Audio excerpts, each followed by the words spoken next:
Hello everyone! We are from Group 3 and today we are going to explain you about degree of comparison. My name is Mutia Afifah.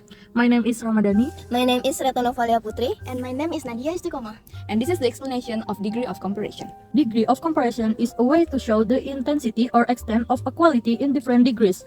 There are 3 degrees.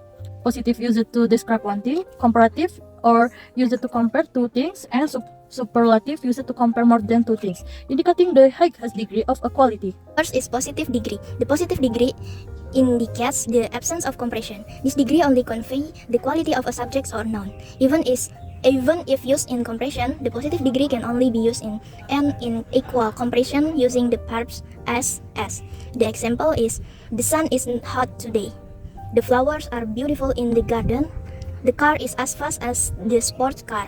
The cake tastes as delicious as homemade. This book is not as thick as the encyclopedia. And the last is, the weather is not as hot as it was yesterday. Second is comparative degree. The comparative degree helps compare two things in a sentence. If you are talking about describing things with words like big or small, you can add er or ear to compare them. For example, big to bigger and small to smaller.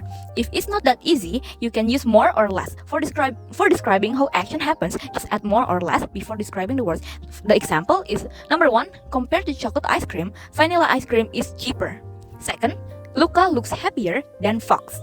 3, you have to drive less slowly to catch the flight. And last, Felines cook more carefully now. Superlative degree.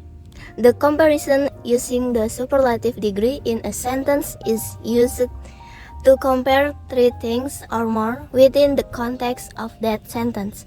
You can add as or is to add the adjective or use most and or least, but for adverb, you can only use most or least.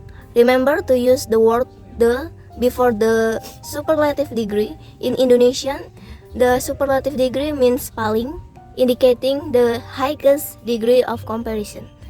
Comparative and superlative forms of good and bad. For these two adjectives, you cannot use the endings er and s to turn them into comparative and superlative forms. You cannot say gooder or goodest, and you cannot use better or baddest. There are no English words like gooder and goodest or better or baddest, but you have to use better for good and worst for bad.